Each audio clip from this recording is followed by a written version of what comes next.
everybody. We need you to get back to your seat, please, to get back to our program. That was very exciting to our future Vice President right here with everybody. Let's give him another round of applause, and let's get back to our regular programming. Thank you.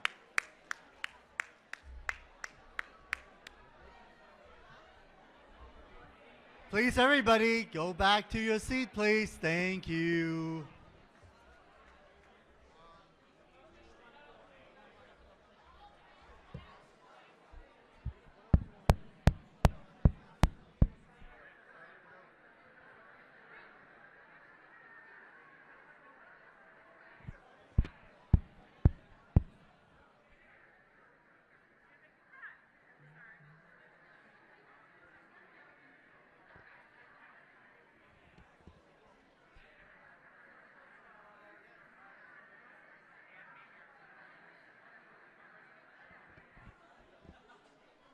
Mark, let's go first. Mark, go first.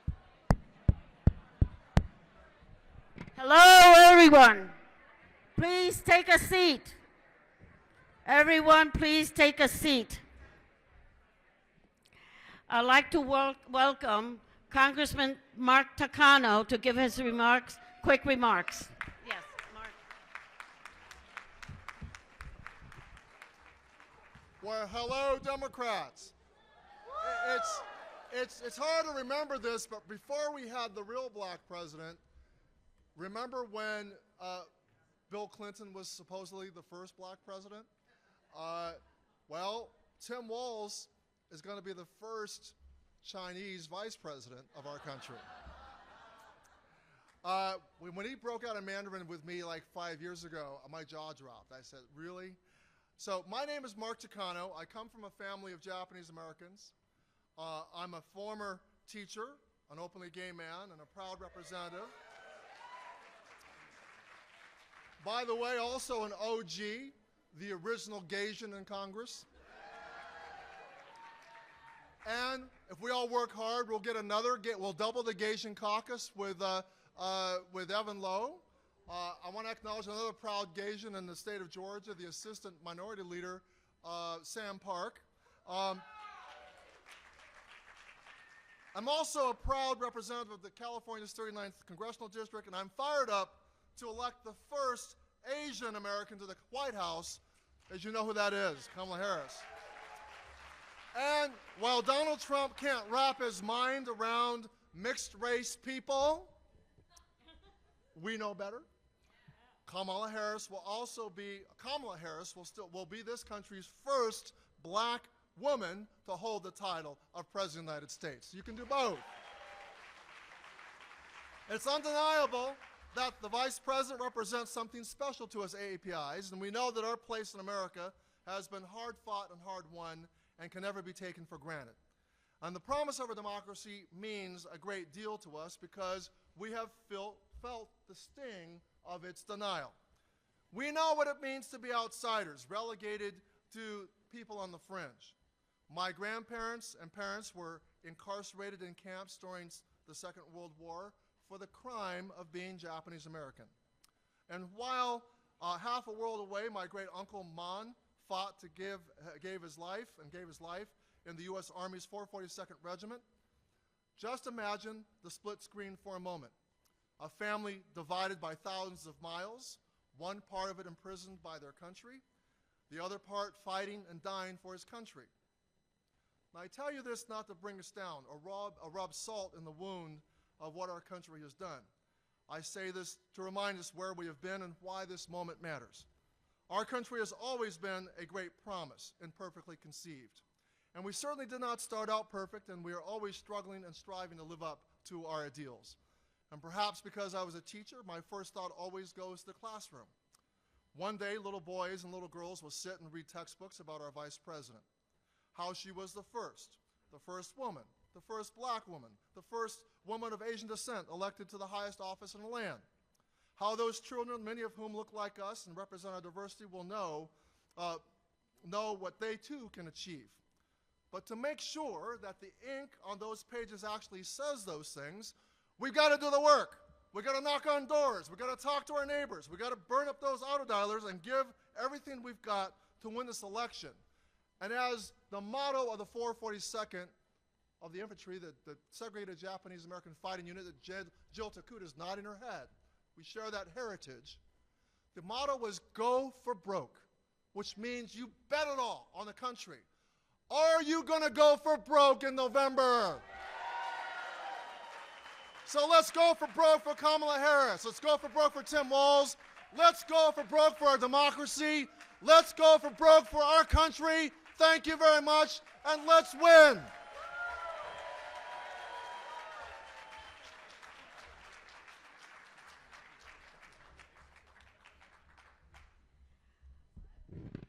Thank you so much, Congressman Takano. It now gives me great pleasure to introduce our favorite, I want to say just Illinois, but actually not just Illinois, but America's senator, Senator Tammy Duckworth. Thank you.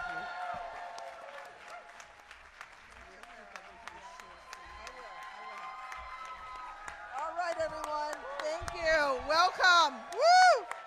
Welcome to Chicago.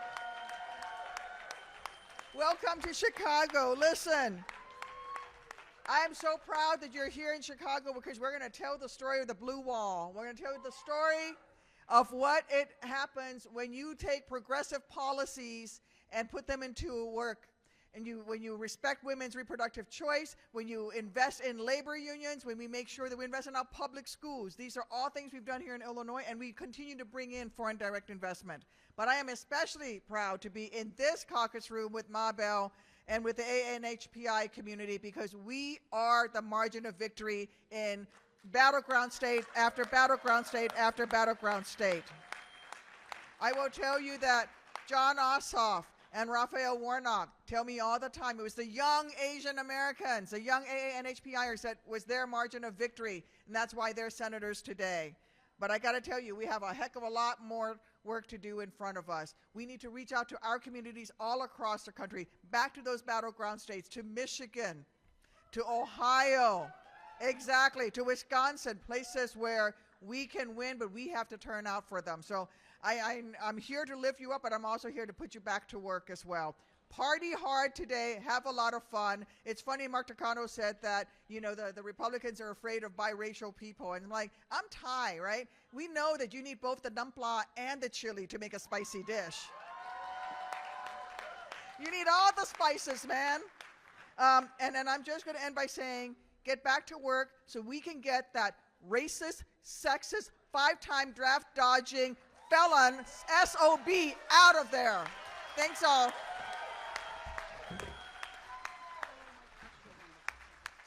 Thank you. Take care. All right. Hopefully you're back on schedule. Thank you so much, Senator. Congressman Green is in the house. Please give him a warm welcome. Thank you so much, Congressman, for stopping by.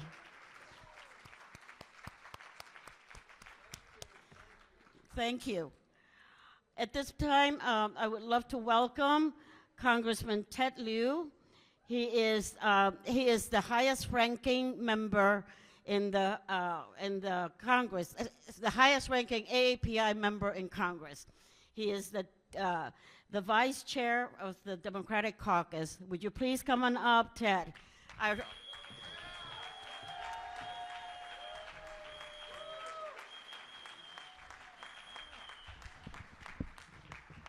Hello. So all the members of Congress here today served in a Republican-controlled House for 1.5 years. So let me just first say how thrilled I am to now stand in front of normal, rational, kind people. Want to thank Belle for the tremendous job she's done heading up the AA and HPI caucus. And I also want to give a shout out to my KPAC colleagues on the executive board. We have our chair, Judy Chu. We have our first vice chair, Grace Meng, second vice chair, Mark Takano, our freshman representative, the terrific Joe Takuda, and all the other KPAC members who are here with us today. I'm going to tell you a little bit about the AA and HPI community, and there's both good news and bad news. So I'm going to start with the bad news first. As all of you know, there's been a shocking rise in hate crimes against Asian Americans. During the pandemic, It rose to 339%. And certainly that was egged on by a former president that used racist phrases like Kung Flu. He also essentially blamed the virus on people that look like us. And even today, he continues to repeatedly mock Elaine Chao's name. So when Donald Trump mocks Elaine Chao's name, he is not only disrespecting her, he is disrespecting you and your family and the community. And I wish you would stop.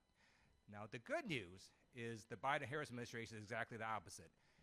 Joe Biden signed 2 executive orders to combat hate crimes. Kamala Harris has fought hate crimes her entire career, starting in her career as a prosecutor and as Attorney General. And Congress passed 2 laws to fight the COVID-19 hate crimes, the bipartisan COVID-19 Hate Crimes Act that KPAC members helped push through. And if you look at our demographics, AAPIs are now the fastest growing group in America, doubling in size since 2000. The Pew Research report expects that by 2055, Asian Americans will be the largest immigrant group in America. And not just in places like California, New York, but places like Georgia, Nevada, North Carolina, Pennsylvania, Arizona. And in fact, in each of those states I just named, there are more Asian Americans who voted in 2020 than the margin of victory. And so as Congressman Judy Chu says, we've now gone from being marginalized to now the margin of victory. Understand the power that you have. Thank you.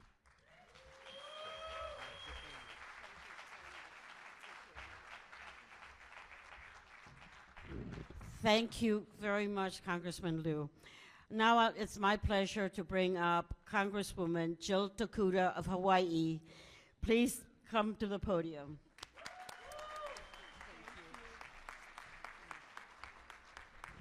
All right, aloha, everyone. Oh, we can do better. Aloha.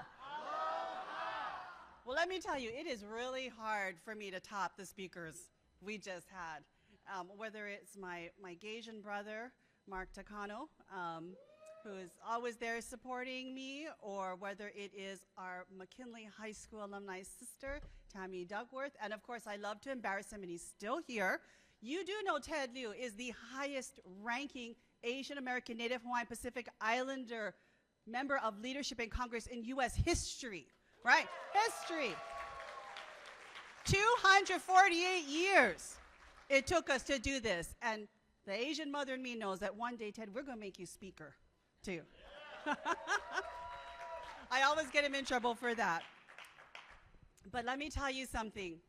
If you've ever wondered if we mattered as a caucus, if you've ever wondered if people see us, then just take a look at what happened. The next vice president of the United States showed up. He showed up. He came here to make it very clear. He spoke Mandarin. Mandarin. He let us know definitively that he sees us, he hears us, he understands us, and he will be the one to lift us up in November.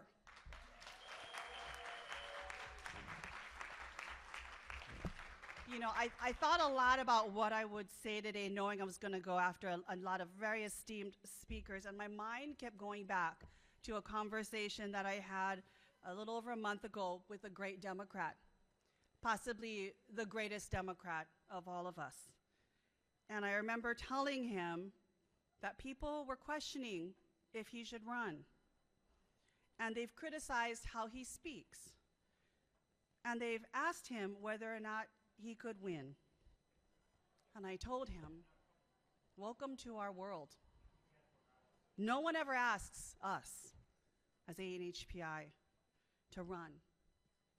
We aren't often sought out to be put on the ballot. Our qualifications are often questioned, and not just by the public, but by ourselves many times. But we run anyway, because people need to see us. Our people, our children, our grandchildren need to see us in these positions. They need to hear us, and the bottom line is America will be stronger because of us. You know, 28 years ago in Chicago was my very first Democratic National Convention. Mark Takano was another delegate. We had 200 delegates of AA and HPI descent. We were so proud of that particular moment. We had 6 members of Congress stop and take a moment to look how far we have come. We didn't need a room this big for our caucus back in the day. It was the smallest room, in fact, I would argue, that they would put us in because that's all we needed at that time. A record 22 members of Congress, countless members and delegates that will be on the floor. Look right outside at the staff, the leadership within the campaign, AANHPI, everywhere, and most important, at the very top of the ticket, an AANHPI woman running for president.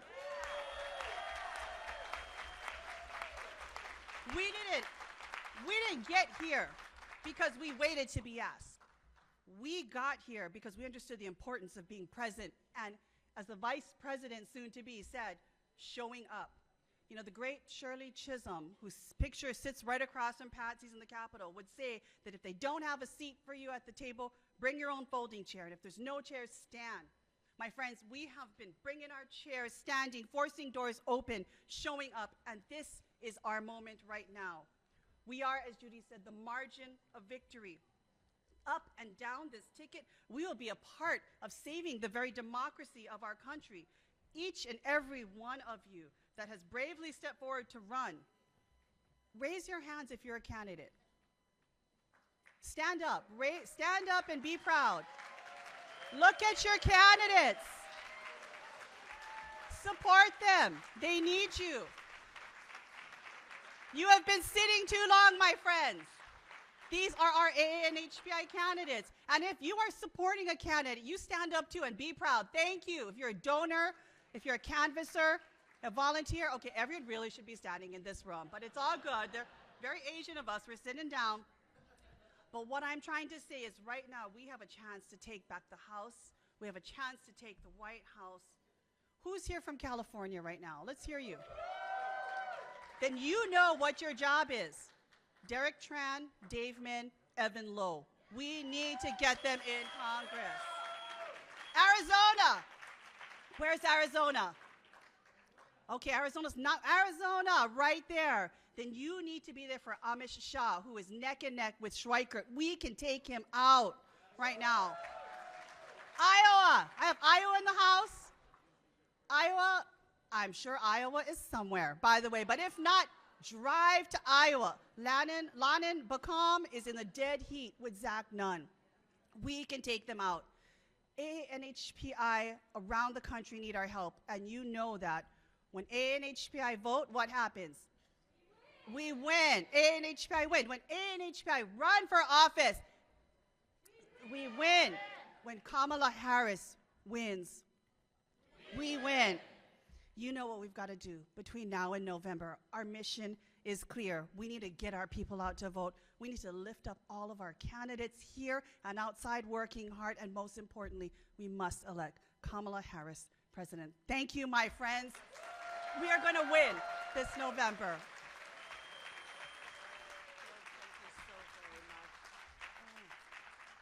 That will be the best birthday present for Belle. Sorry, Yes. It'll be a little delayed. I will take that birthday present.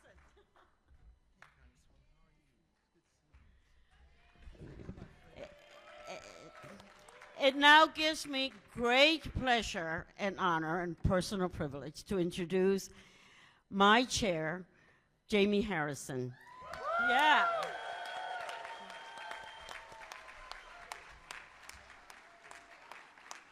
Let me tell you what a difference it makes to have somebody that is not only our friend but our ally.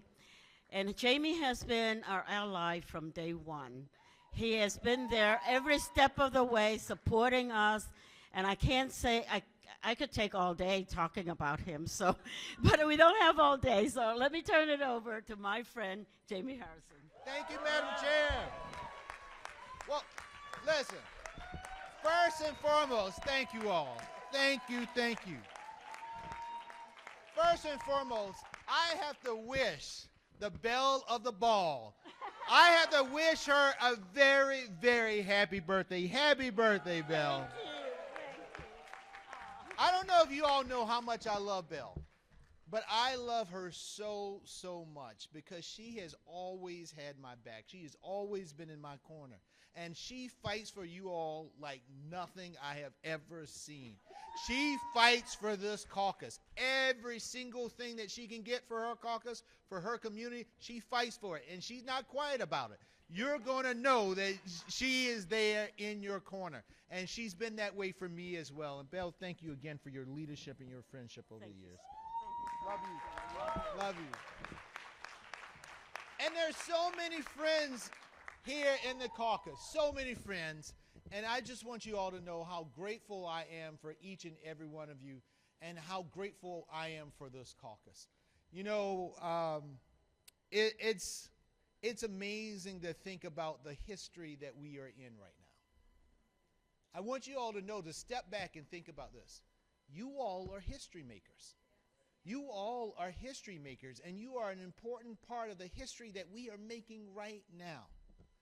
In just a few minutes, or a few hours, now I'm going to be on that stage with Mignon Moore as we gavel in this convention here in Chicago. And folks, I think about, and it's one of those things where you pinch yourself when I think about the history that we're about to make. That you have two African Americans that will be on that stage gaveling in. Just 60 years ago, Fannie Lou Hamer was testifying in front of the Credentials Committee where she had an all-white delegation. And she said, I'm sick and tired of being sick and tired. And fast forward, you will have two folks of color gaveling in this convention as we nominate our president, our next president, the first AANHPI and black woman president of the United States.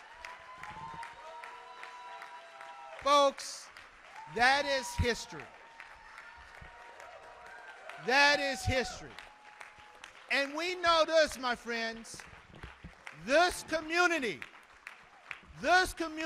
will make the difference in Georgia, in Nevada, in Michigan, in Pennsylvania, in Arizona, in all of our battleground states. And how do I know you will make the difference? Because you've made the difference before. We would not have won Georgia but for the AANHPI community. We wouldn't have done it.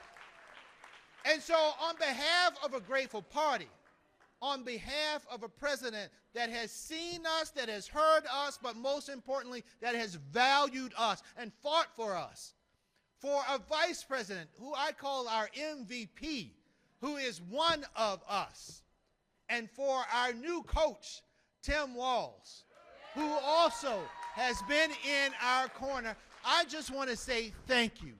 Thank you for standing in our corner. Thank you for fighting for us. And we know, because the vice president says this, when we fight, we win. And folks, we are the party of hope. We know what the other side is all about. We have seen how he has demonized the AANHPI community. And we are saying with one voice, one unified voice, enough is enough.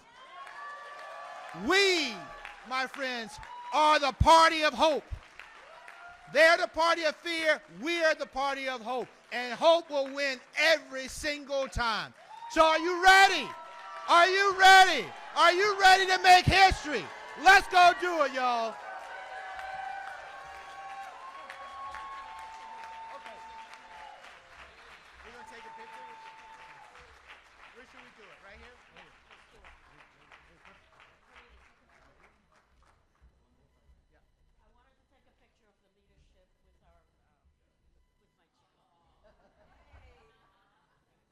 Okay, do you want to say when we fight, we win? Okay, on three. Yes. 1, 2, 3. When we fight, we win.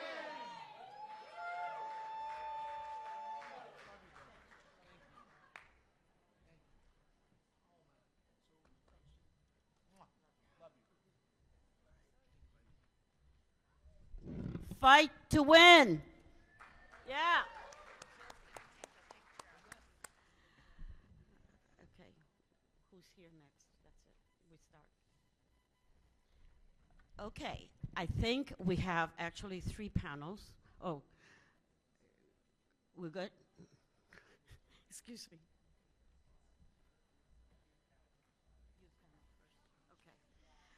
Okay, can we bring the youth panel up? Ashley. Ashley is our DNC caucus member from Texas, and she's going to come and talk with the, bring the youth panel up to talk.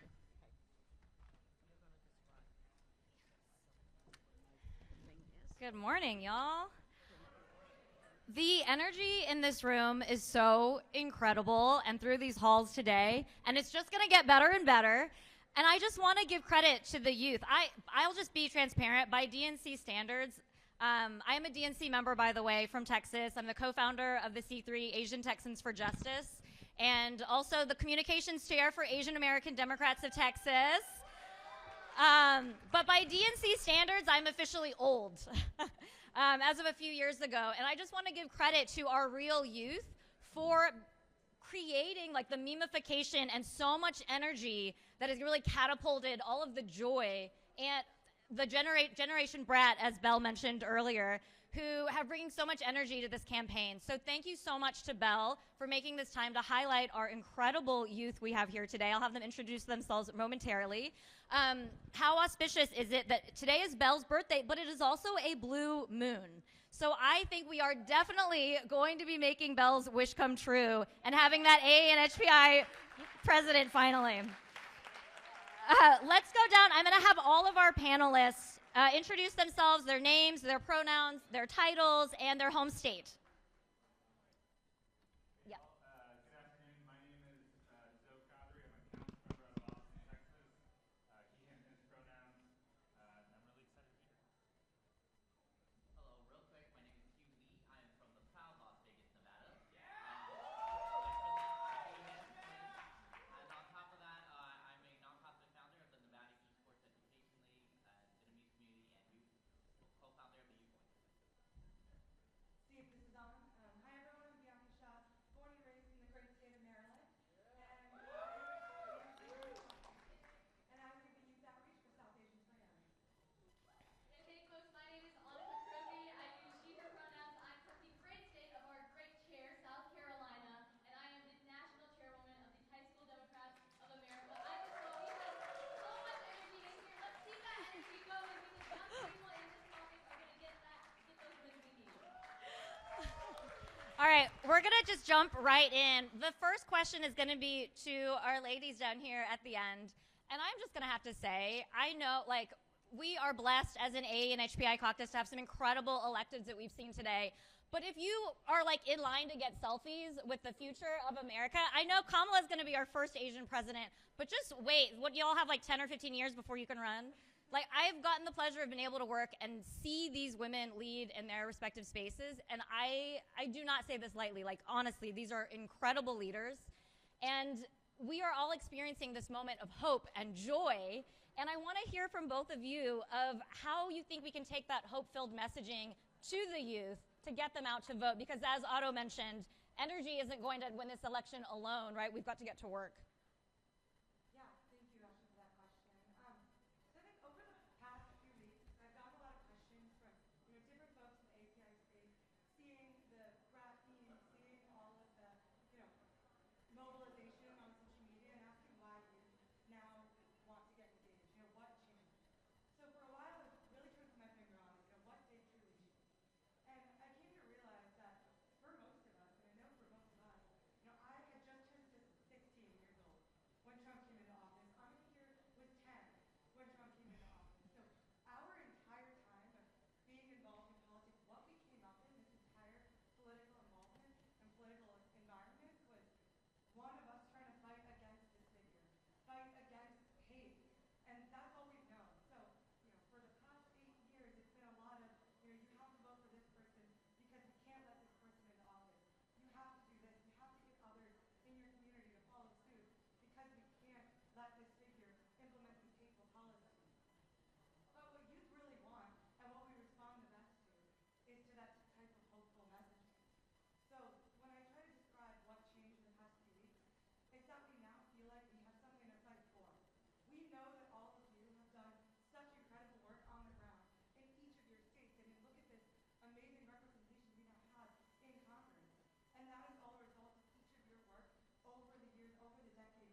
Like, wasn't I right? Like, just these, y'all are amazing. I'm like just fangirling up here with everyone on this panel.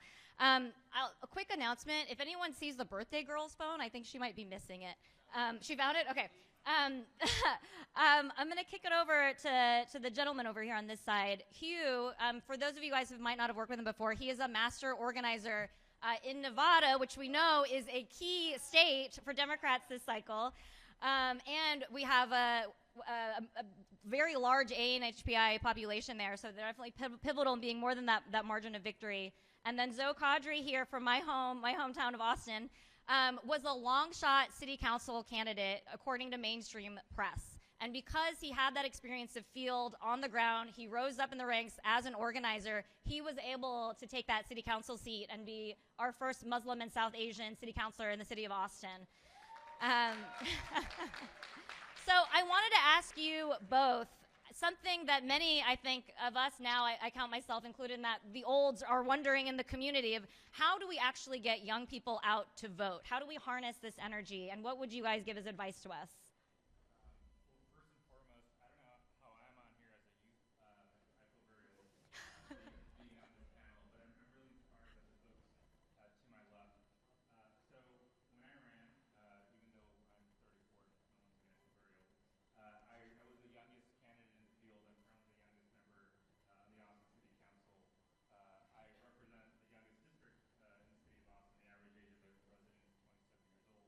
And the University of Texas at Austin, but the more in anyone is a UT alum here, represents about half of the district. So for me, it was really important to make sure that we empowered everyone who lives in the district, and including student voices, which for the most part, my predecessor often went ignored. So we had the youngest staff out of any race. Average age was 22 years old. Our campaign manager was the first time campaign manager. And for me, that was really important to empower really smart young folks who at times don't have that platform. We were the only local campaign to unionize.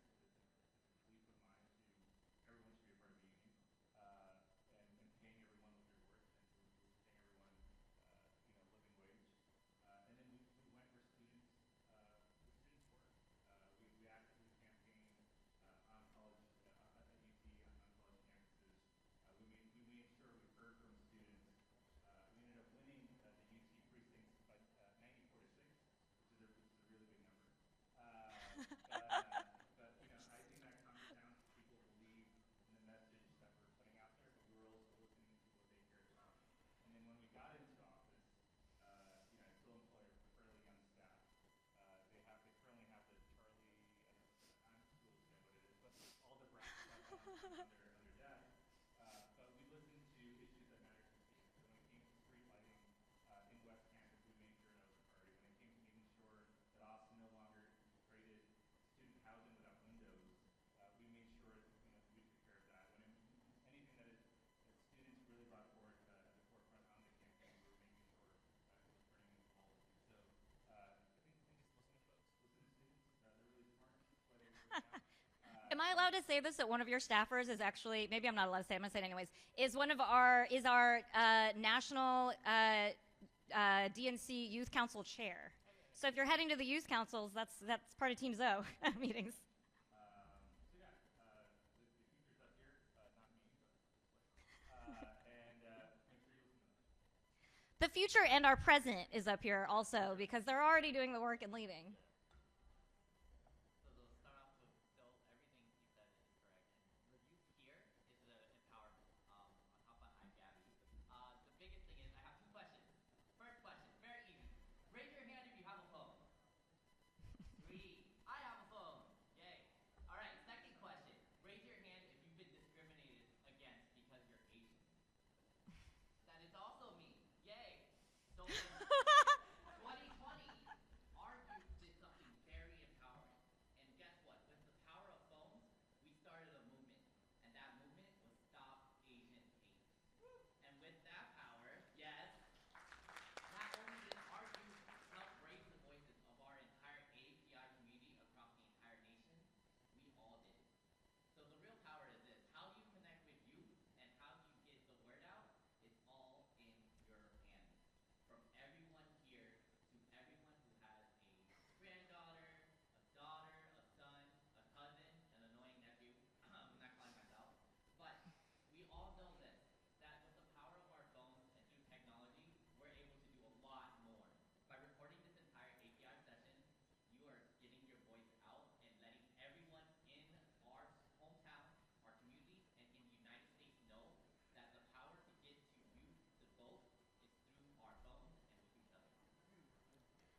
Thank you. We're going to do, because I know we're tight on time, we're going to do a quick lightning round of questions. I'll start over here on Annika. Speed round of questions.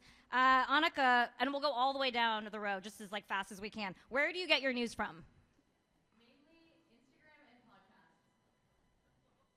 TikTok, Twitter, and podcasts. My biggest goal is Twitter and Spotify podcast. I'm a boring council member. I would say Austin Monitor, Austin Statesman, Austin Chronicle, and Lane. All right, what are your top 2 priority issues? Definitely this election cycle is protecting reproductive rights, which I know every single person in this room cares about. And also ending the gun violence crisis that we see across our nation so that anyone has to hide in fear no matter where they are. Mine would be healthcare affordability, making sure that we are saving Medicare, making sure that no provisions in that are strict. And then also reproductive rights, making sure we're looking at it with a reproductive justice lens. Mine is pretty unique. Mine is more technology because I know technology is ever changing our world, including AI. And then my second one is elections because every vote matters and everyone counts. My first one is housing. Austin is in a housing crisis, and making sure that folks can afford to live in the city is really important to myself and my colleagues. And the second thing is we have a state government in Texas that constantly goes after the most marginalized in our communities.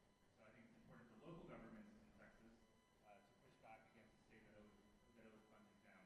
So it's important for folks to be able to live in Texas, in Austin, they should also feel safe, and pushing back against drug habit and just cronyism is really important. All right, what is the most used app on your phone? Like for real? Definitely TikTok. Instagram or TikTok. My most used app is Twitch. Instagram. All right, and what is, name one, because we all know, I mean, I think our presidential nominees, or her mother actually said it best, that we are, none of us just, like, do we think any of us just fell out of a coconut tree, basically?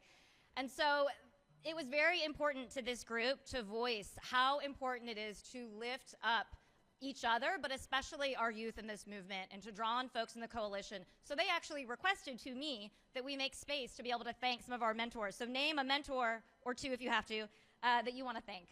Yeah, there's so many folks who have helped me be here, and I'm grateful to all of them. I think it's important that we thank our mentors who made this possible. I want to actually give a shout out to Mama Bell, who helped make the DNC possible, filling a welcome space for young folks and for championing our issues, especially young AAPI folks' issues, because this panel and our voices would not be represented without her. So, Mama Bell. I think that Mama Bell would be a lot of ours. But I do have 2 people I really want to thank. So when I first got involved in this space back in Maryland, I actually had an assignment to look up, my state delegate, and I found out that it was an Indian woman by the name of Aruna Miller. And she essentially took me under her wing and became a mentor to me throughout the years. Now she's the lieutenant governor of the great state of Maryland. And she's teaching her to do great things, but she's really showed me the true power of representation. And then one more person that taught me what organizing and relational organizing power looks like is Harini Krishna. I know she's met most of you in this room. AAPI organizing's force over there. So proud to be an honorary daughter of yours. Honestly, it's like everyone here. But I'm going to give like 2 big shout outs. Rochelle and Yui Nguyen over there. The biggest mentors in my life has been our AANHPI Legislative Caucus. Not only do we have Asian elected leaders that created their own caucus, but they also took in our community, took our youth directly, and said, hey, you want to run for office? Let me help you. And they're the biggest mentors in my life, and especially when I was talking, they've always been in my heart and in my hands. I'm gonna cheat and I'm gonna say Forbes because I'm like double. Nah, it's cool. Y'all do it. This is our moment. Yeah. I would say number 1 is Lynn Nguyen. I don't know if Lynn is here right now, but Lynn gave me my first job in politics. Without Lynn giving me a chance, I don't think I'm here right now. So shout out to Lynn. Number 2, I would say Roger Lau, who I worked on the Warren campaign, and when I thought about running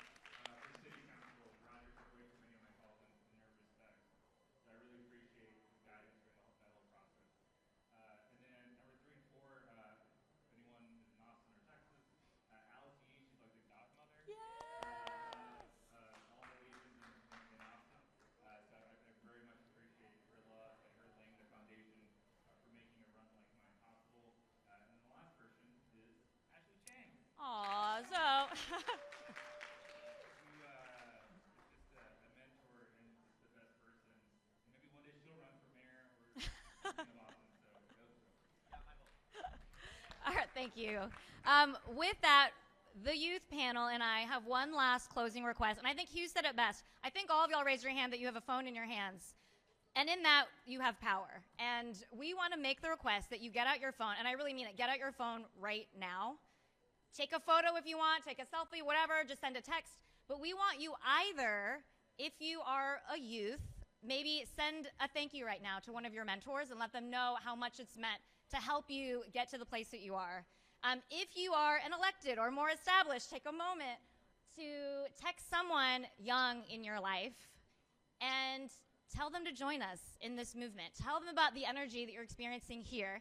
And take them to specifically tinyurl.com/AANHPI4HarrisWalls. tinyurl.com/AANHPI4HarrisWalls.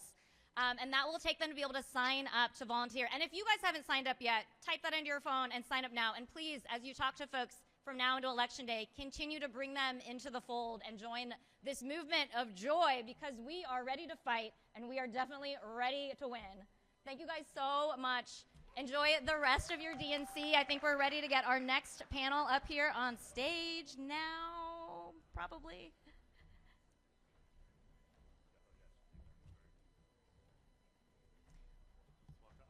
Well, this gives you guys a lot of times to continue to text people.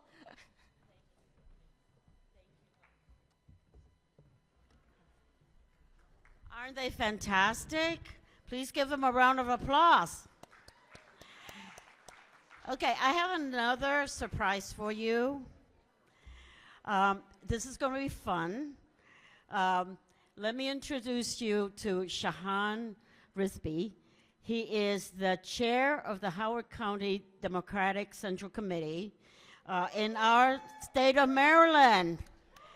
Now, in his other life, he is also a rapper. So he's going to call us to action. Come on. Shahan, thank you so much. Greetings, AAPI Democrats. My name is Shahan Rizvi. I am chair for the Howard County Democratic Party in Maryland. I am the first South Asian and Muslim to serve this role. It's an absolute honor to be here with all of you in Chicago. Thank you, Belle, for the invitation to address this amazing caucus here today.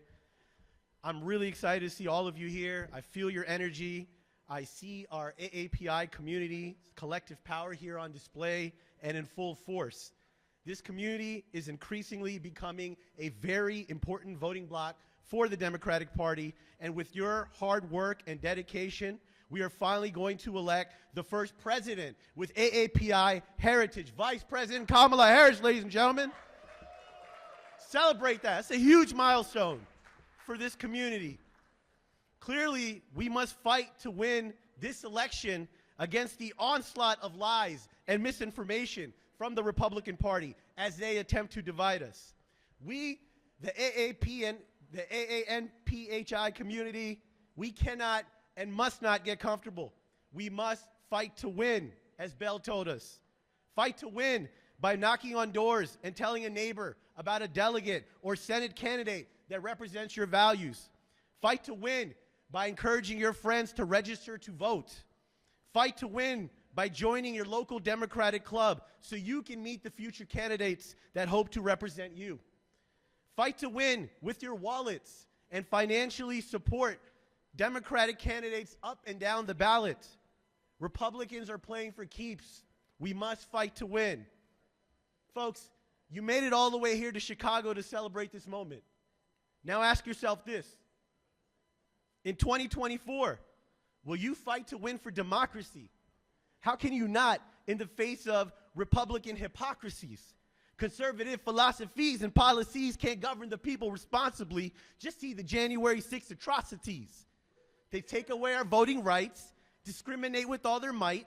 I'm talking banning abortions, public extortions, truth distortions. They only care about a portion. Republicans corrupt our education with no reservation. They led us to inflation. Now we must save the nation. Climate change is real, but GOP rather drag their heels. How many more natural disasters will humanity have to master till Republicans realize cutting emissions matter? No time for political actors. We must all be factors or face consequences hereafter. So if you dare, hit up your local party chairs. We'll take you from there, put you in pairs, have you knock some doors, work on the ground floor with a lot more in store for 2024. Come help a candidate win a down ballot race. Stop Donald Trump. Let him fall from grace. His name we erase. His words full of hate. Speaks fiction in haste. Fact checks he fakes. School funding he flakes. Don't bet against the blue. We playing high stakes. We push past the brakes. Make no mistake. Democrats await. Never Vance, never Trump. It's not up for debate.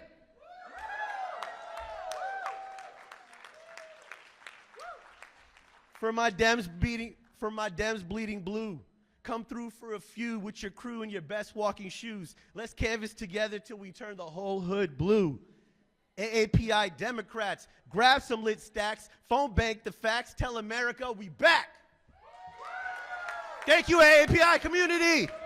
Thank you, Bell.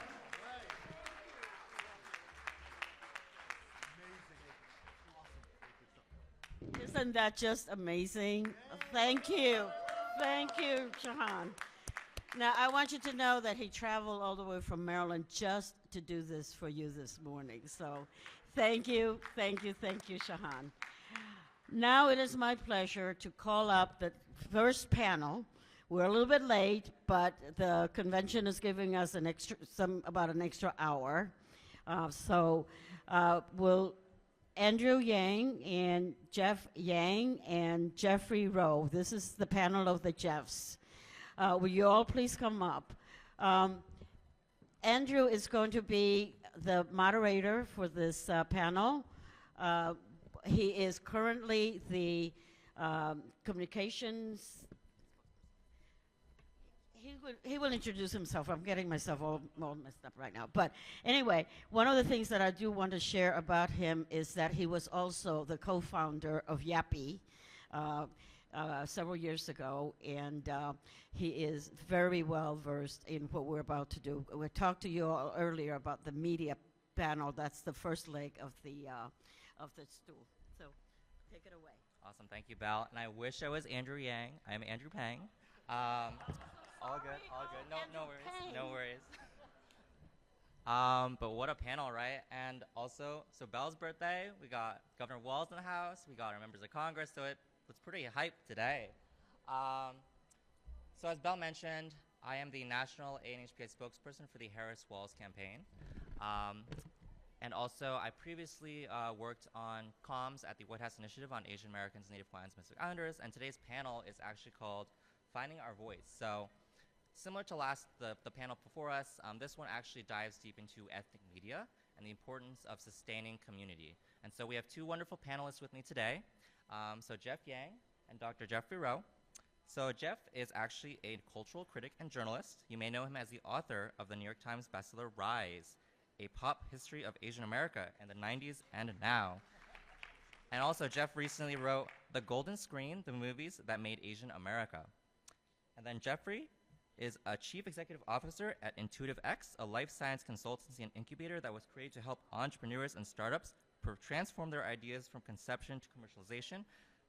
He is also a board certified and award-winning specialist in minimally invasive spine surgery. Did you know that? But for the purpose of today's discussion, Jeffrey is the chair of the board of one of the new owners of the Northwest Asian Weekly, an award-winning weekly newspaper which has served Washington State's API communities for more than 40 years. So please give him a warm welcome.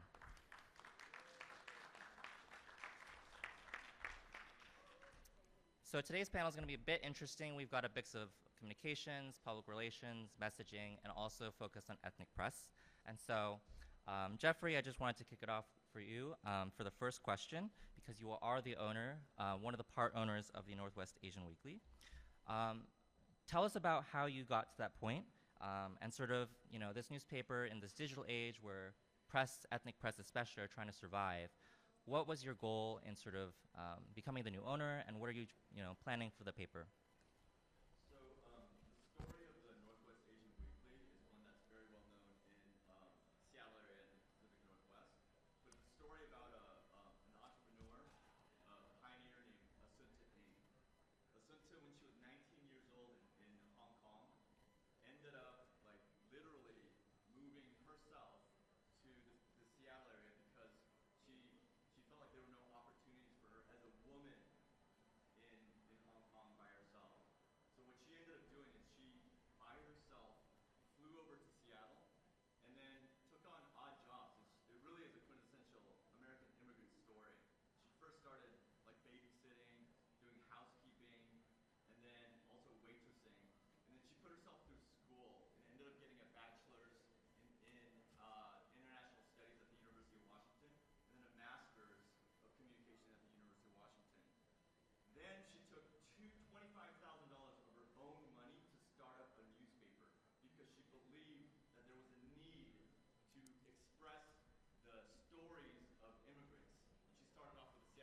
Thank you, Jeffrey. And to Jeff, you've been involved historically in the development of the API media space as sort of the creator of A Magazine, which was at the time the largest running national Asian American magazine. And so when we think about, yes, let's give it to Jeff.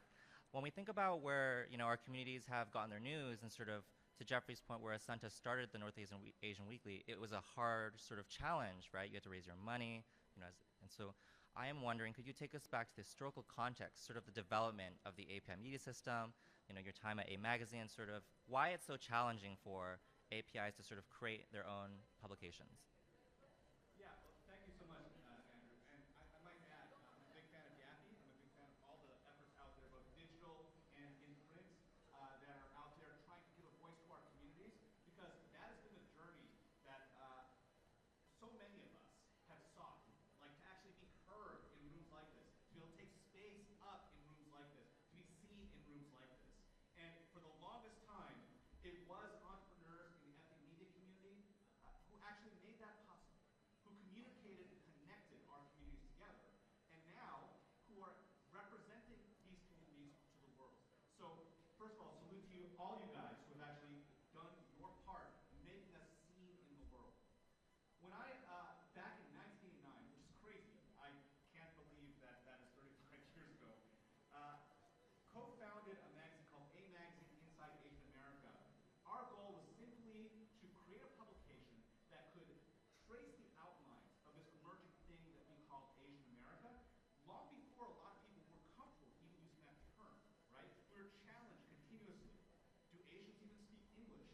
Why do you call yourselves Asians when there's so many different groups under the Asian umbrella, right?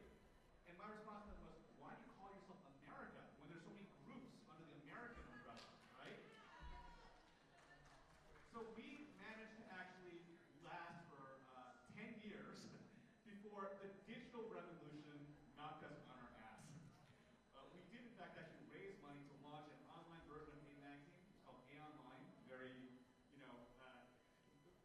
let's just say that the domain name back then was a unique one, and when we actually, unfortunately, folded after the first .com collapse, the people who acquired that domain name put it to not great use. Don't go there. Anyway, but the bottom line is that the next chapter of our history in media was written online and continues to be so. We heard the youth panel earlier on talking about where they get their news. Every single person on that panel said, I get it from Twitter, I get it from Instagram, I get it from TikTok, I get it from podcasts. And even though I am old enough to have a 35-year-old publication, I also have migrated to the digital space. I have a podcast myself. I run it with Angry Asian Man, Phil Yu, right? It's called They Call Us Bruce. And we have realized that through this digital medium, there is another layer of connectivity that we can do. The news that we do can be instant. We can break news. We can actually highlight people who need to be elevated and spotlighted, even when we don't have the time, the space, or the resources and investments to elevate them through traditional media. So here we are in a digital world, moving faster than ever before. And what I want to say is this: when we talk about communicating, especially, right, for this generation, and again, as an old guy, late to the party of the digital and social space, I just want to say that I know I'm preaching in some cases to the choir. A lot of campaigns have a tendency to think we can reach people digitally by simply doing a press release, some bullet points, and some assets that people can just throw out on platforms. Well, the truth is, that is not what digital media is today. That's not what social is like today. People want interactivity. They want to be seen and felt and heard. They want to be a part of the media they consume. And so we're in a world now where if you want to be heard as a candidate or as a campaign, you need to not just push out assets, you need to be ready for remixing, right? You need to get people to react. You need to call out to people to respond.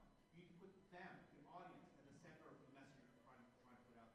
And no one has done that better so far in our era than the Kamala Harris and Tim Walz campaign. So thank you guys.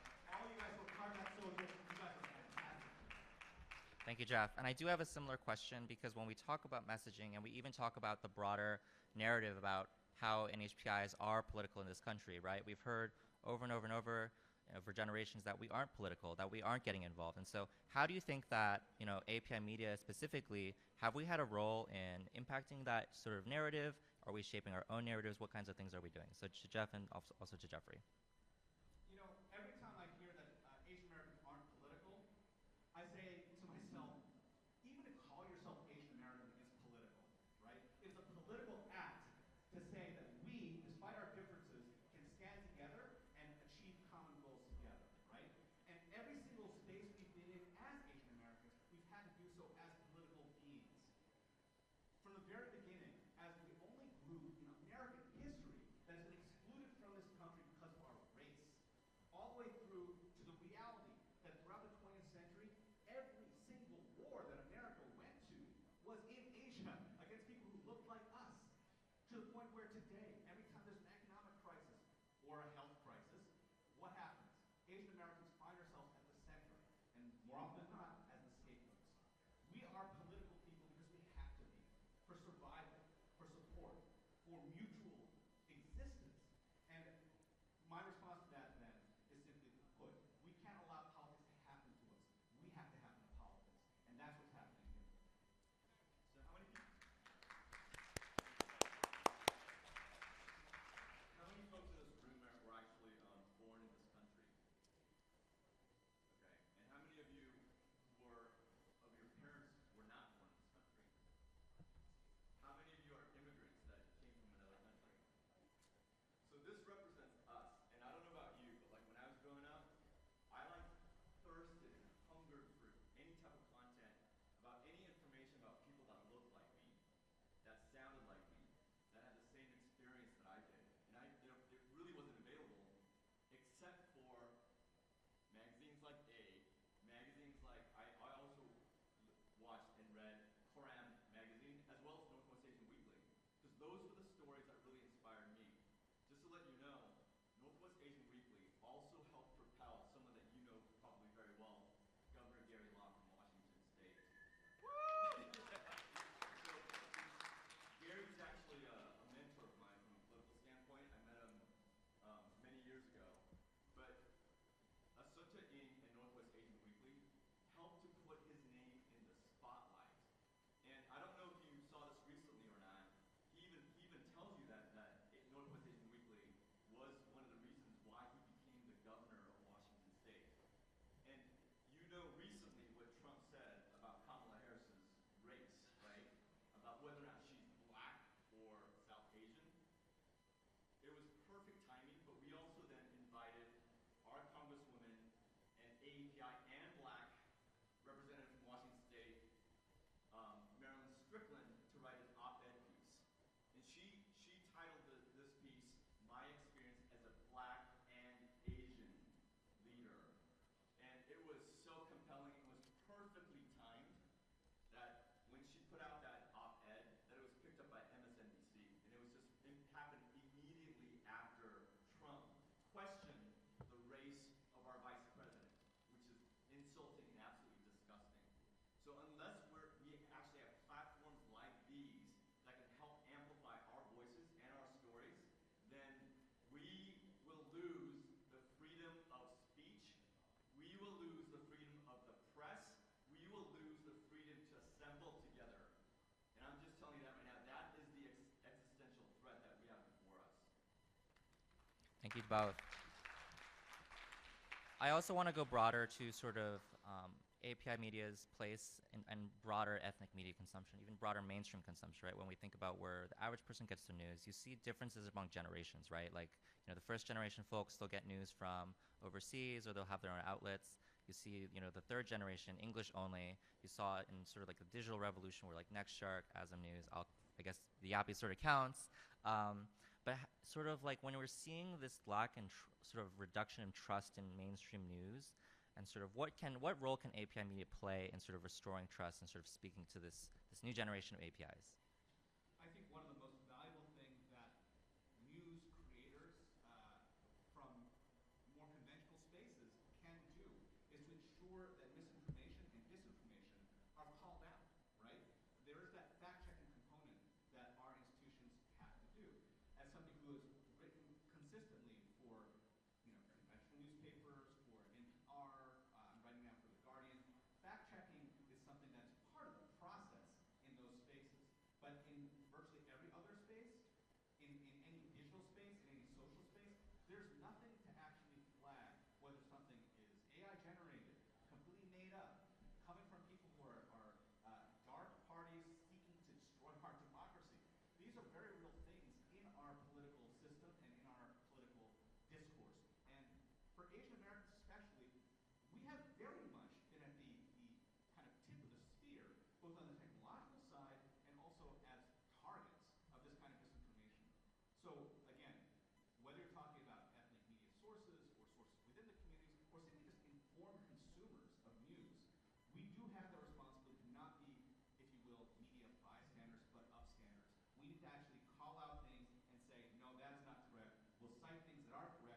goes to you. So what can folks do? Sort of like, how can API Media sort of support and sort of help API voters currently, you know, when trust in media is so low? So Bell recently sent out an email talking about the importance of having a strategy behind our tactical formula, right? And it really has to do with a few things. It boils down to M plus M equals V, okay? That means that money plus the messaging equals the vote. And that's pure and simple. And that was brilliant, really. That's the strategy we need to have.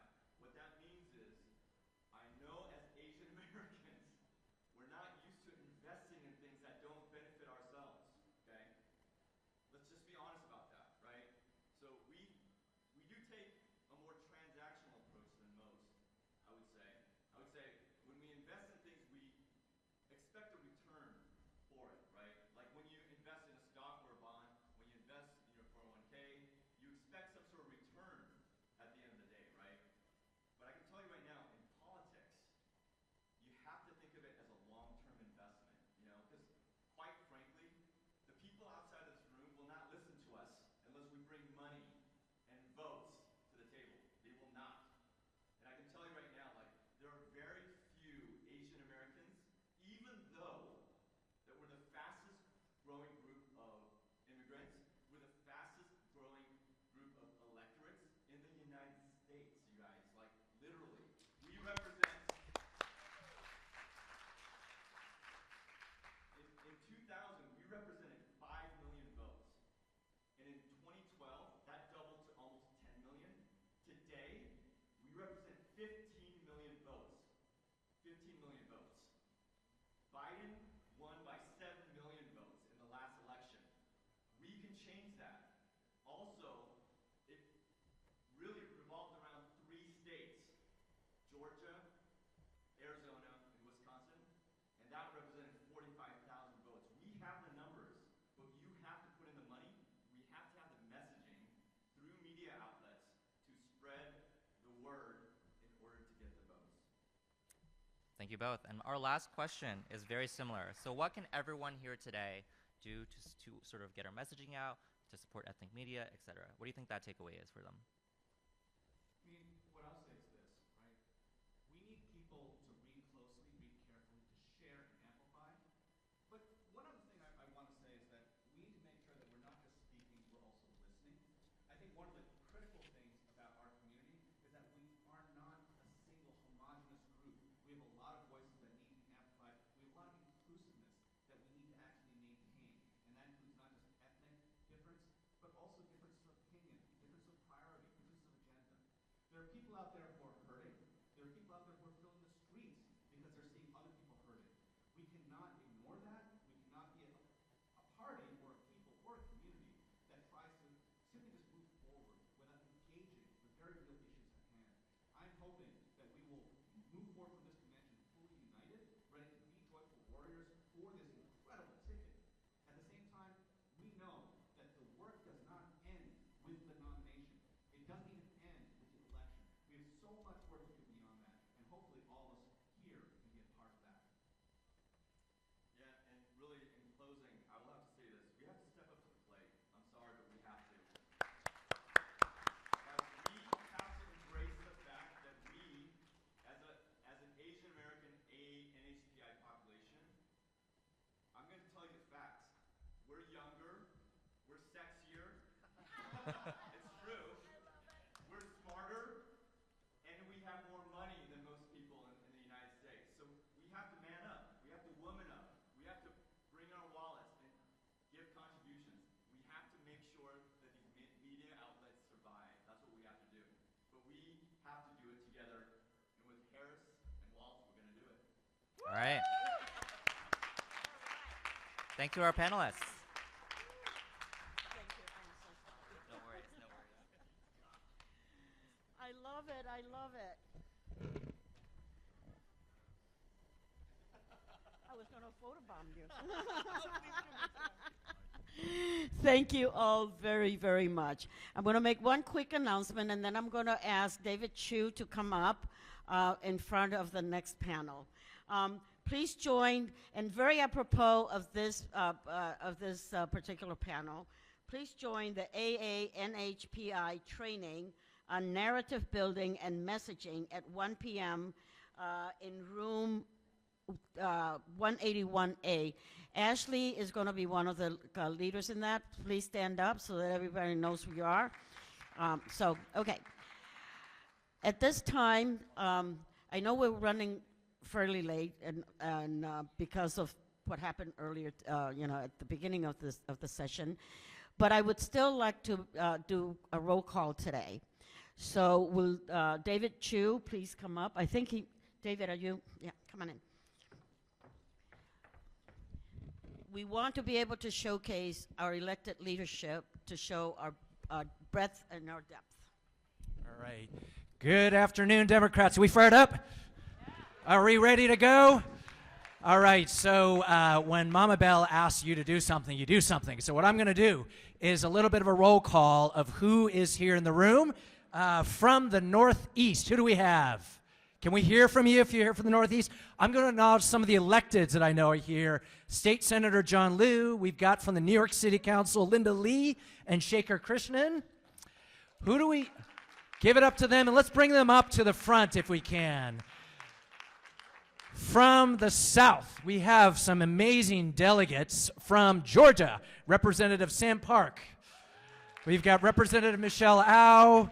We have Senator Sheikh Rahman. I think we have at least one other. From North Carolina, do we have Representative Maria Cervania here? I know we've got from Texas, the mayor of San Antonio, Ron Nuremberg, as well as Austin City Councilor Zoe Quadri. From the Midwest, we saw Senator Duckworth and Congressman Raja before, but from Michigan, a state that we are going to hold, State Senator Stephanie Chang. And from Minnesota, Representative Kali Her. Where are you, Kali? She's coming somewhere here. Now, from the mountain region, we have Arizona Representative Janelle Cavero. And, of course, from the great state of Nevada, we've got Yui Wynn, Representative Rochelle Wynn. And, in fact, there are apparently 9 Wynns now representing office across the country, so let's hear for the Wynns. From the West Coast, another Wynn, State Senator Joe Wynn. Commissioner Sam Yu. All the way coming down from Alaska, we have Representative Genevieve Mina. And who do we have from Hawaii? I know Congressman Jill Takuda is here. If we have any representatives from Hawaii, Oregon, and of course, I did not want to leave out my state of California. I'm David Chu, the City Attorney of San Francisco. But we also have Supervisor Otto Lee. We have the Mayor of Artesia, Ali Taj here. City Councilor from Cerritos, Frank Yokoyama. And anyone else who's an elected, come on up. Oh my God, come on up. Sorry, I didn't see everyone. I should have said that at the beginning. For Newcastle City Council, we've got Melissa Ramoso here. Thank you, City Councilor from Artesia. We've got, oh my God. Congresswoman Judy is here. Judy Chu. Come on up, everybody. If you have held office anywhere in the United States of America, let's do it. And Belle, can you get in the picture? Belle, get in the picture.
we have one more panel left, so please don't leave.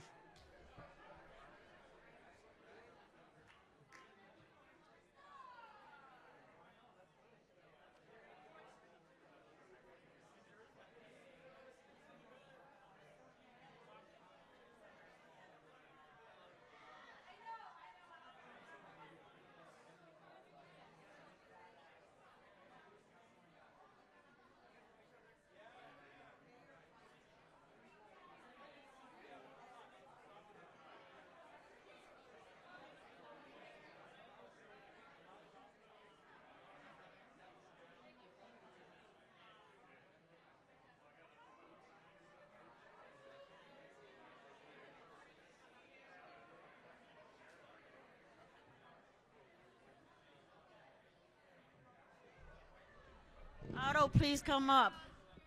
Otto. I'm here. Okay. All right, we have one more panel to go, and this is the battleground pipeline. These are all our frontline fighters. So, without further ado, I'm going to turn it over to my vice chair, Otto Lee, to lead this panel. Believe in me, it's still good morning, people. Good morning, Democrats. We have our last, but definitely not least panel, and actually these are the fighters in the front line that we need to go fight and win in these very difficult states that we are going to be working very hard. My name is Otto Lee, honored to be a vice chair of this as a sidekick of Bell. Today we are having a strategies on pipeline and battleground states, and today we have our Honorable Sam Park from the great state of Georgia.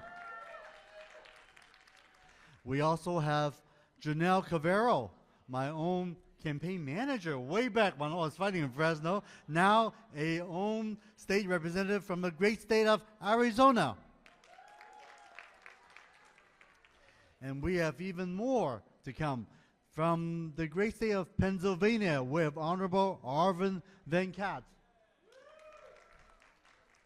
And from the state of Nevada, right next to California, and we're going to turn this one, yes, Nui Nui Nui. And last but not least, we have our Honorable State Assembly Member Stephanie Chang. Yes. Oh, excuse me. My bad. I don't want to lower your title. It says, yes, Senator Stephanie Chang. Welcome, welcome. Well, this is really exciting because these are the battleground states that we are so focused on to make sure that we bring the win. As much as we always look at the national polls of how much we're ahead, how much we're behind, I tell people, don't even bother. It's not about the national polls that matters. Al Gore won many more millions more votes, and same as Hillary Clinton, and they were not the president of the United States. What really matters in this electoral college is the battleground states, right? And that's what we talk. That's why we have these amazing folks from these wonderful states to be here to explain what they're doing on state, day by day, to try to make sure that these, because it's a winner takes all. It's a winner takes all. Just by 50 votes, like what happened in 2000, 400 and some votes, Al Gore did not become the president of the United States in Florida. And for the same reason, I just also mentioned, besides winning those states for the presidential election, which is really important, I'm going to do a shameless plug on some of the races that's really important for our House representative. Because even if we win the White House, we can't do much. We cannot win the Senate, and we cannot win the House back. We have the Senate now, but our Senate map right now, we're really holding on really, really tightly. One of the most exciting races we have right now is actually New Jersey. Our own Andy Kim. Andy Kim will be our next senator of the United States, and let's give him a big round of applause to make sure. Yes, for Andy. Now, congressional seats, there are actually a few seats right in where I'm from in California. Believe it or not, that's going to make a difference. My good friend Evan Lowe, Assembly Member from CD 26, right here. From California 45th, we have Derek Tran, an Army veteran, going to take out Michelle Steele finally in the red to blue states. We also have our current David Min, our state senator, for Assembly seat 40, congressional seat 47. That's defending the seat that Katie Porter is currently holding. And finally, I want to talk about another amazing APA candidate. From the name you might not know, Lennon Backham from Iowa 3rd. These are the folks who are going to help us bring back the House to Democratic folks. So President Kamala Harris will be able to work with this Congress to make real change. So I have these QR codes right here. I'll leave out here, everybody. Please come scan those so that we can make sure we give the maximum support to these amazing folks fighting for us throughout our country. But without further ado, I'll turn the floor back to our amazing panelists right here. You want to start with this, Sam? All right, Sam Park from Georgia. Floor is yours. Thank you. Thank you so much. Good afternoon or good morning, everyone. My name is Sam Park. I have the honor and privilege of being the first Asian American Democrat ever elected to the Georgia State Legislature. Thank you. And without a doubt, the Asian American community will continue to be the margin of victory in the state of Georgia. And here are the numbers. In 2020, President Biden won the state of Georgia with approximately 0.23% or 11,000 votes. The Asian American community today comprises 4% of the electorate in Georgia and more than 320,000 votes. From 2016 to 2022, and certainly for this year as well, the Asian American community has increased their civic participation rate compared to every other community in the state of Georgia. And we've seen more and more Asian American elected officials in the state, from Representative Syra Draper, Michelle Au, Sheikh Rahman. We have a great, powerful community that continues to exert their power. And one of the things that I think a lot of folks don't realize about Georgia is that the largest Asian ethnic community is South Asian. It's Indian American in Forsyth County, where we have Ashwin Ramaswamy, who will be the first Gen Z candidate running for state senate. So folks are fired up and ready to go to elect Kamala Harris, but we need as much support as we can. So please donate, please call in, make phone, and come and canvass in Georgia as well. Janelle? That's okay. Morning, everyone. My name is Janelle Farrow. It is an honor to be here today as the first Kanai in the state of Arizona to be elected.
Good, Arvin. Hello, everyone. My name is Arvin Beckett. Greetings from the Keystone State of Pennsylvania. I represent the North Hills suburbs of Pittsburgh. And to give you a sense of what's going on in Pennsylvania, my seat was held by the Republican Speaker of the House for 20 years. And I'm the first Democrat to represent my area in the State House in the history of Pennsylvania. I ran a couple years ago, and I'm sure my fellow electeds up here can recognize this.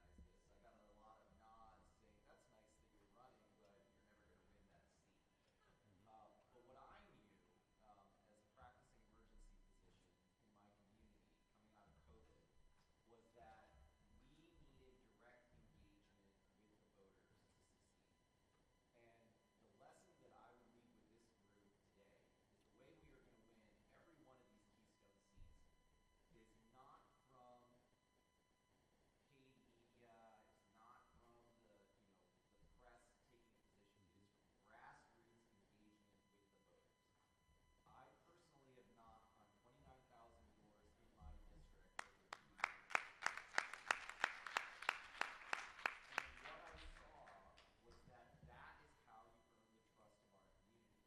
To go from a seat that had elected Donald Trump by 6 points in 2016 to electing President Biden by close to 5 points in 2020, and then I was able to win by close to 11 points, it was because of that grassroots activism. And my community has a significant AAPI community within it, about 8% of the population, but it is not a predominantly AAPI community. And I will tell you, as an immigrant, and I am an immigrant, I was born in Madurai, I'm from the same part of India as Vice President Harris's mother is from, that there was a lot of fear in my immigrant family when I ran for office. My parents, asked me, why the heck are you doing this? And they used a different 4-letter word that ends with CK than heck.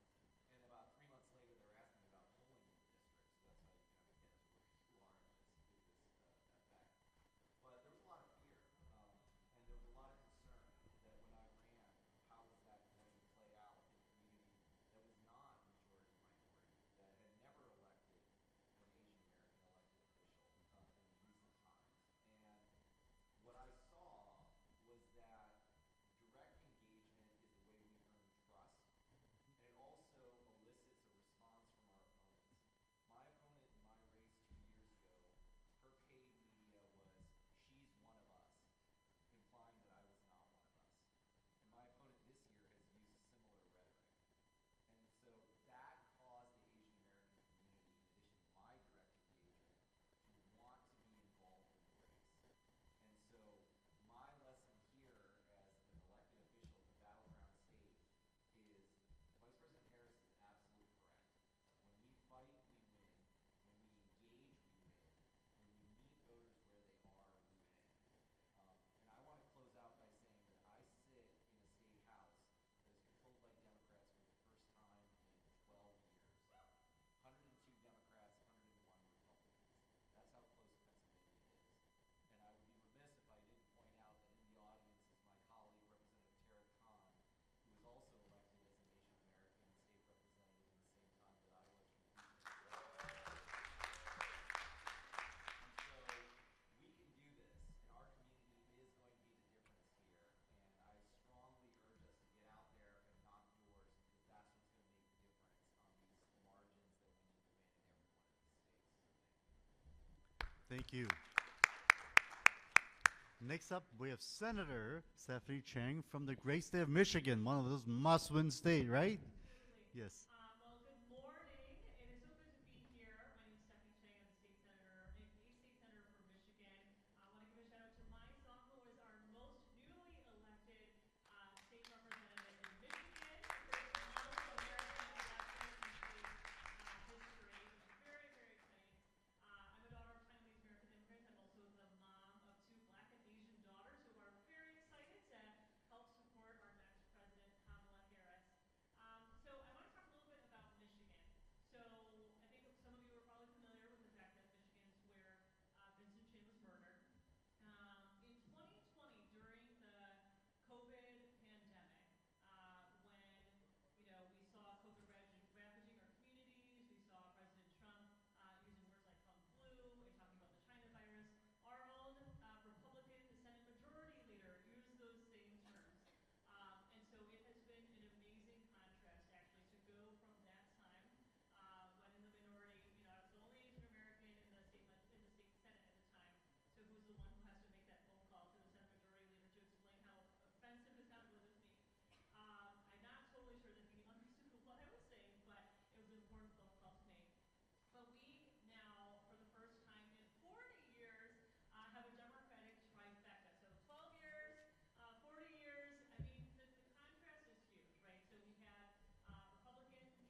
you, Senator. And from the great state of Nevada, Dewey Nguyen. Go ahead, Dewey. Thank you so much. Good morning or afternoon, whichever time zone you're still in. So glad to be here. My name is Dewey Nguyen. I have the honor to represent District 8 in the Nevada Assembly. I am, before I start, just want to also say I was actually not planning to be here. I know some of you like, I wasn't planning to be here, but the only person that can get me to fly cross country when in the middle of the campaign is Ma Bell. So thank you, Ma Bell, for opening doors and taking the lead for many years to make sure that people like me have an opportunity to be in an elected role, and that's because of the hard work of many of our mentors and leaders in the room, especially folks here on this table as well, of opening the doors. And I'm here because I'm a testament of the product of folks like Mabel who opened the doors for us to walk through and be able to be here. And of course, I see Ambassador Wong here as well, another amazing trailblazer. But that's what we are as an Asian community. I wanted to make sure that I say this message to all of you. The reason I wore this outfit today is I'm proud of my heritage. I am Vietnamese.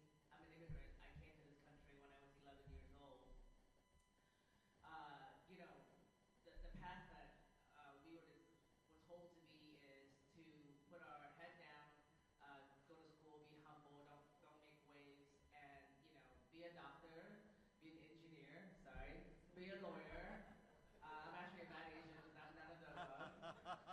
But getting here to elected office is quite surreal because as an immigrant, I'm also the first Asian or first immigrant in the entire state of Nevada to be elected to any office, and that is we're clapping. We should actually look around and say, why don't we do more to get more immigrants in office, right? I'm very honored to represent a district that is the first Asian district in the entire state of Nevada. 38% of my voter, 38% of my voter are A and HBI. That is powerful, but guess what? When I go to the doors, they don't know. They don't know how to engage in the process because why? We were told to be humble. We were told to not talk about our story, and we were told not to be visible. So we need to do this. I actually wore this outfit, my traditional outfit called AAPI, on the floor of the State House when I got sworn in during my first term. And that's a powerful message because that's never been done in history of our House floor. So I asked the Speaker if I can wear this outfit because it's important for folks to know and for the young people to see that there's someone from a different heritage that is part of the community and is part of the decision-making table. So when we get to be here, we need to be loud and correct people when they don't say our name correctly. They don't say, well, first of all, y'all, it's Nevada, not anything else, not Nevada, not Nevada, it's Nevada, okay? Bad, Nevada, so get that right. And just like Kamala, right? Nevada, Kamala. And then, of course, Yui. The D is silent. Think of me when you do a U-turn. Don't forget that. But we need to be loud about it because we want folks to know that the immigrant community has a voice just like anybody else. We're here to stay, and we're here to make sure that not only we're at the table, but we're leading the table. And that is why I'm so proud to be in this role, and that's why this movement, not only having a presidential nominee that are part of the Asian community, but we as what some of my colleagues already said, things start at the local level. So I really suggest everyone to go back, look around your community, and make sure, just like what Mabel did, open the door because you can't be the first one, but also the last one. You got to continue to open the door so that many, many others can walk through. So thank you. What a wonderful panel. So we actually do have a little time for a little Q&A. So I just want to quickly summarize some of the things and the theme that I keep hearing today. One of which is, let's get our name right, right? Let's be proud of our heritage, right? Be able to share and show everybody who we are and why we're here. And we also need to be aware of the dog whistles that we hear so often, right? The so-called one of us. What does that mean? The them and us?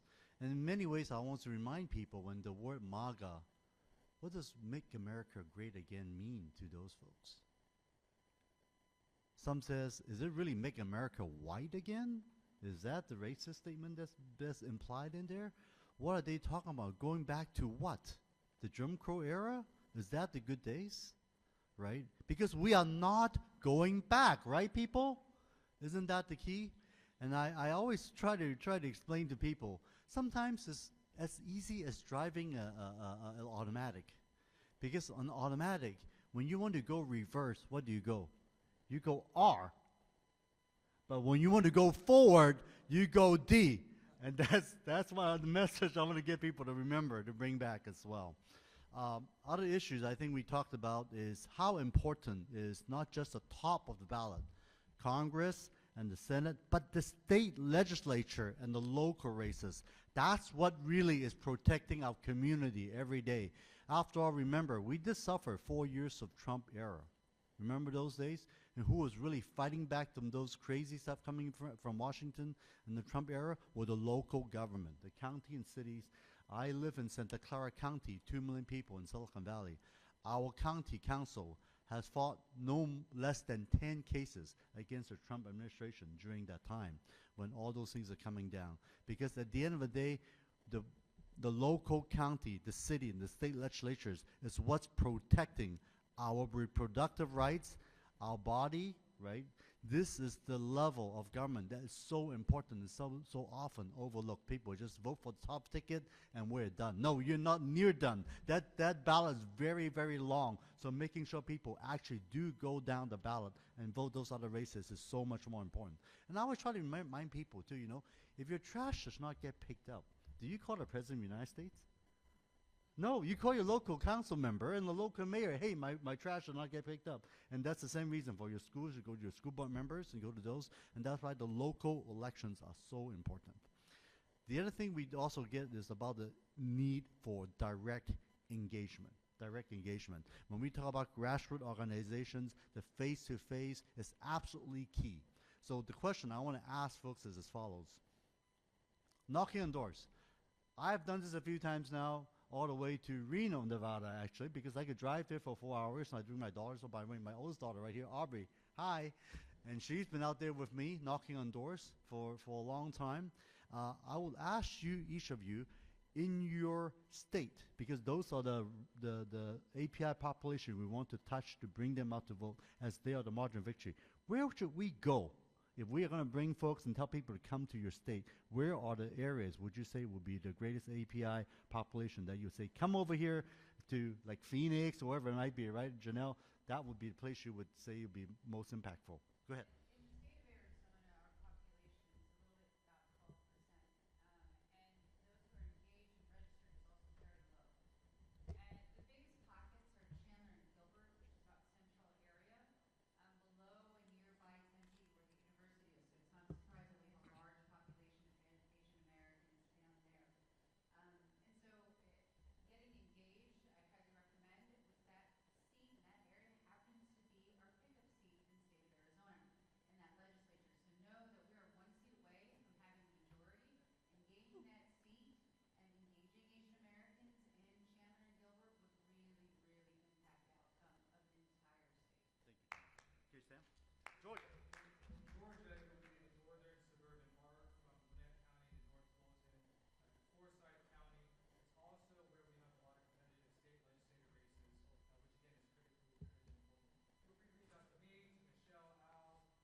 All right, let's give a big, huge round of applause for this amazing panel today.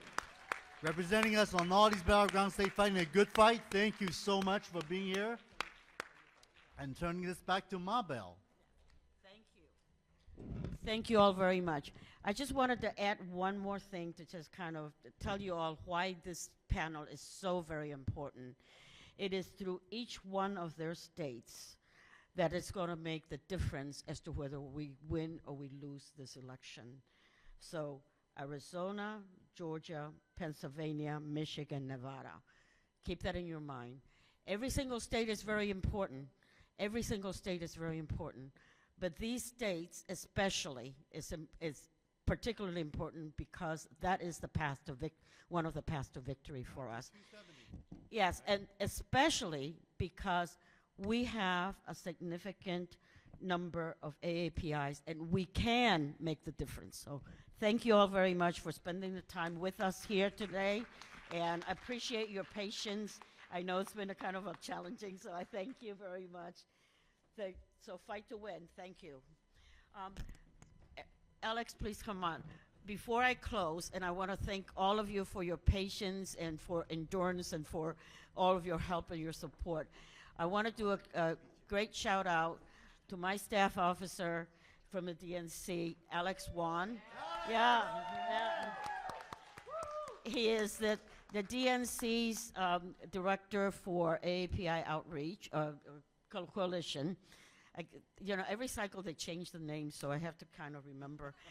And then his partner in crime, and actually the three of us are partners in crime, is Nadia Belkin.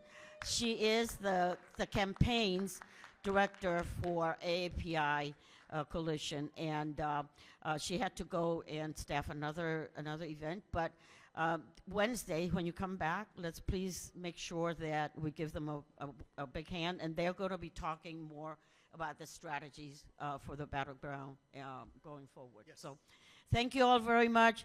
Have a wonderful day, and then we'll see you at convention later tonight, and have a wonderful week. So thank you. See you back on Wednesday.